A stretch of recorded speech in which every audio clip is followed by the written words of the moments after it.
At low tide, the North Sea tidal flats seem empty.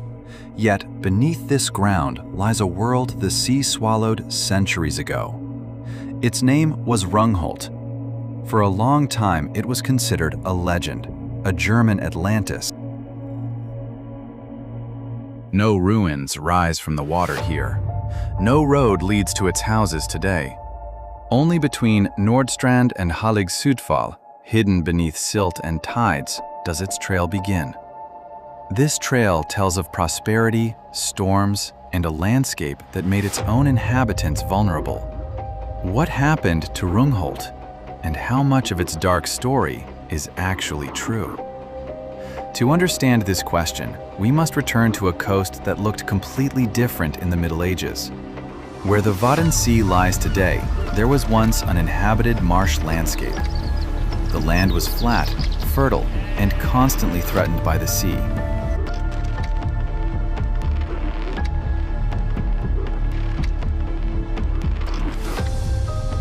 The people protected themselves with terps, artificially raised dwelling sites above the marsh. They built dykes, dug ditches, and reclaimed land for farms and fields.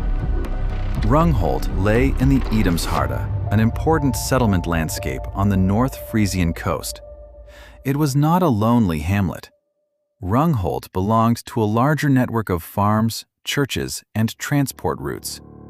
Here, people worked, traded, prayed, and planned, in a landscape that had to be maintained constantly.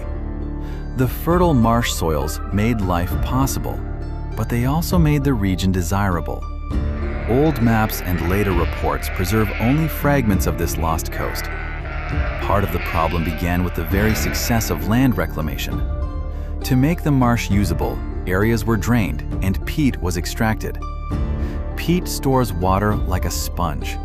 When it is drained, the ground can subside over the long term. This brought the sea closer to the houses, not visibly from one day to the next, but perceptibly over generations. That alone did not seal Rungholt's fate, but it did increase the coast's vulnerability. Then came January 1362, and with it, one of the most devastating storm surges of the Middle Ages. The flood is now usually called the Grote Mandrenke, or the Second St. Marcellus Flood. We have no film footage and no complete eyewitness chronicle, yet the consequences were unmistakable. Wind pushed the water against the coast. Dykes broke. The flood entered the low-lying marshes. For the people of Rungholt, this night must have been a struggle against water, wind, and total darkness.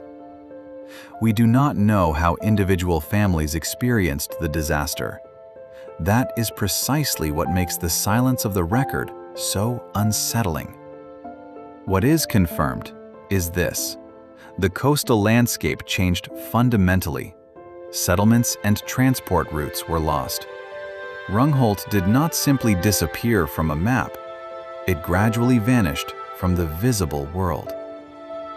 What remained were memories, map fragments, and stories that grew with every generation. A later legend told of a rich, sinful city swallowed by the sea as punishment. Others said that, when the sea was calm, the bells of Rungholt could still be heard. It is a powerful story, but it is folklore, not archaeological evidence. This is precisely why Rungholt is so fascinating. Myth and research lie close together here, but they are not the same. The tidal flats preserve traces and erase them at the same time through currents, salt, and erosion. Only in the 20th century did emerging traces lead to a more systematic search for the submerged landscape. Wells, ditches, and elevations in the tidal flats suggested that more lay hidden beneath the silt. But individual finds do not yet answer the big question: where was the core of Rungholt? Today, researchers do not begin with a spade. They survey the tidal flats using geophysical methods. Magnetic surveys, Electromagnetic measurements and cores reveal faint traces below the surface. Sediment samples help us read settlement traces, landscapes, and changes across centuries. The decisive progress came when researchers were able to identify a previously unknown row of medieval terps. Near Hallig Sudfall, a much larger settlement structure emerged than had long been assumed. In 2023, the foundation of a large church was located there, approximately 40 by 15 meters. Its size suggests a prosperous community and significance beyond the local area.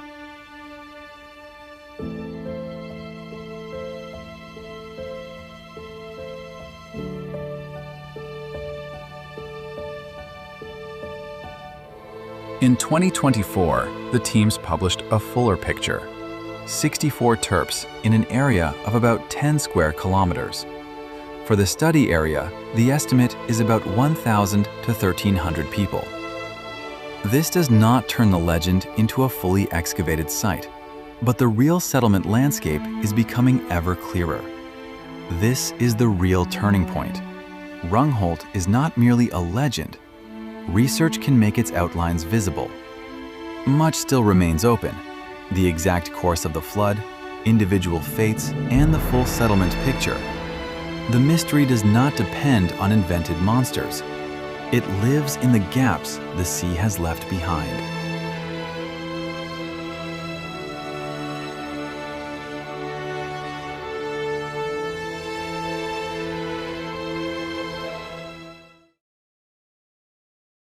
Researchers see drainage and peat extraction as an important risk factor. Over the long term, the land subsided. Nature was therefore not the only adversary. How the landscape was used could intensify the danger. Rungholt is therefore not a simple story of punishment or bad luck. It is a story of many forces working together.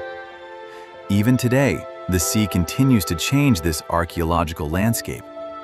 Erosion threatens many traces before they can be fully investigated. Every new measurement, therefore, saves knowledge and is a race against the next tide.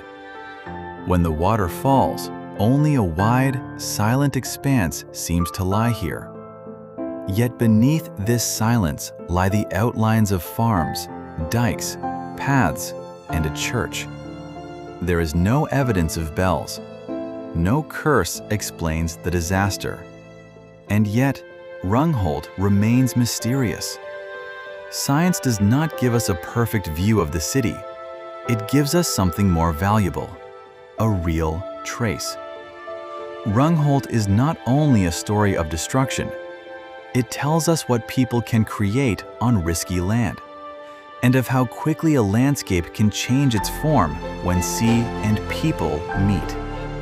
Perhaps that is the true legend of Rungholt. Not that it disappeared, but that we never completely forgot it. What do you think? Is Rungholt a legend to you, or a lost world slowly becoming visible again? Write it in the comments. And join Old Man George in the search for Europe's greatest secrets. Because sometimes the most exciting story is not in a museum, but directly beneath our feet.